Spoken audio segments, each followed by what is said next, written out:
안녕하십니까, 전은서입니다. 자, 정부가 이번에 전세난에 도시형 생활주택 규모 최대 699가구까지 허용한다라는 발표를 했어요.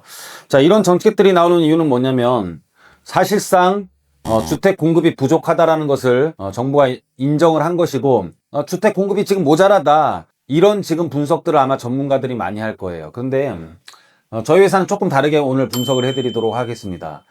주택 공급 모자란 건 당연한 거고, 지금 그래서 이런 공급 대책에 의해서 어떤 자산들이 재평가를 받고 어떤 자산들이 좋아질까, 이것을 분석하는 게 사실상 중요해요. 저희는 공부를 하는 채널이 아니라 돈을 벌려고 하는 채널이잖아요.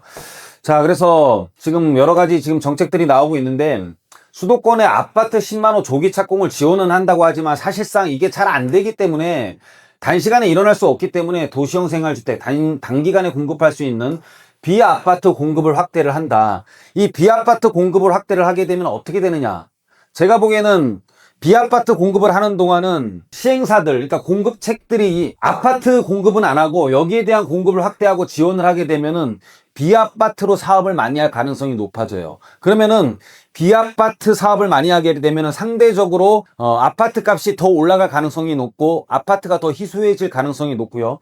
그리고 비아파트를 공급할 수 있는 토지에 대한 가격이 상당히 올라갈 가능성이 높습니다. 여기에 대해서 오늘 설명을 드리도록 할 거예요. 그래서 보시면은 조금 복잡한 얘기는 안 할 거예요. 세대수가 300세대 미만의 도시형 생활주택을 공급할 수 있게 됐었는데, 이것을 더 완화해서 700세대까지 공급을 할 수 있게 된다. 이게 왜 도시형 생활주택에 대해서 이런 완화 정책이 나오냐면, 오피스텔이랑 좀 비슷한데 오피스텔은 확장 면적을 찾을 수가 없어요. 여기까지는 잘 모르셔도 됩니다. 도시형 생활주택은 확장을 할 수 있는데, 확장을 찾을 수 있으면서 공급할 수 있는 세대수를 최대 300세대 미만까지 했는데, 이거를 700세대까지 한다라면은 대지 면적이 큰 땅들에 대한 토지에 대한 효용 가치가 되게 올라갈 수 있다. 상당히 올라갈 가능성이 높다. 그래서 땅값이 이런 데들이 좋아질 수 있다. 예를 들어 지역이 어떤 데가 있는지 설명드릴 거고요.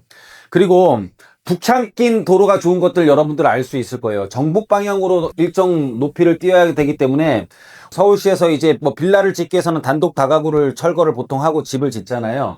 그런데 북도로를 낀 게 되게 좋았었는데 이제는 그렇지가 않고 남향으로 되어 있는 땅들도 엄청 토지에 대한 활용 가치가 높아질 것 같습니다. 거기에 대한 부분을 그림으로 좀 보면은, 예전에는 북도로 낀 게 좋았어요. 일조권을 보려면은 보통 햇빛이 비치고 있어요. 그러면은 햇빛을 북쪽 도로에 있는 집을 맞게 될 거 아니에요. 해는 남쪽에서 뜨고 있으니까. 그래서 어느 정도의 도로를 끼거나 거리를 이격한 다음에 북쪽에 있는 집을 보호해 주는 게 일조권 보호예요. 그래서 어쩔 수 없이 북쪽에 있는 집을 보호해 줘야 되기 때문에 내가 막 이렇게 계단식으로 지어지면서 이런 이격거리를 띄고 북쪽에 있는 땅에 대한 일조권을 확보를 많이 해주는데, 이런 것들을 완전히 개정을 해서 건축법을 개정해가지고 일조권 보호하는 것을 굉장히 완화해 주겠다. 그래서 남도로에 대한 부지가 가격이 되게 높아질 가능성이 높아져요. 그래서 앞으로는 북도로를 끼지 않아도 남쪽 도로를 끼고 있는 땅들도 앞으로 가치가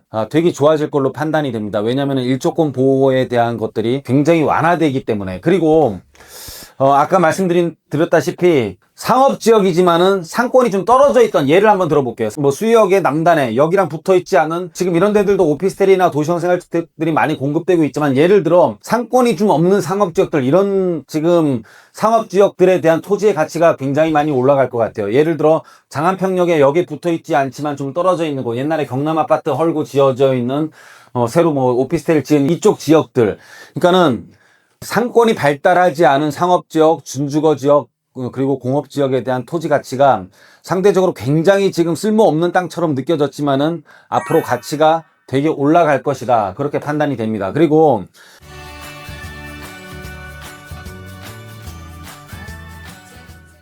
이렇게 지금 비아파트를 많이 짓다 보면은 아파트 공급이 많이 떨어지게 돼요. 그러면서 빌라 가격과 비슷했던 아파트들이 상대적으로 굉장히 많이 올라갈 가능성이 높아요. 예를 들어 어느 지역이냐면 월계역 인근에 뭐 월계주공 2단지 이런 것들이 지금 뭐 빌라 가격보다 더 싸거든요. 근데 빌라들만 막 짓다 보면은 아파트 공급이 안 일어날 가능성이 높아요. 그래서 이런 저렴한 아파트들이 굉장히 가격이 올라갈 것 같고, 나 그래도 저렴한 아파트 무조건 싸다고 해서 좋진 않아. 나 재건축되는 아파트들도 원해. 그러면 상대적으로 가격이 저렴하면서 재건축까지 추진하고 있는 뭐 중계주공 5단지라든지 이런 데들은 지금 동부 경전철도 지금 짓고 있잖아요.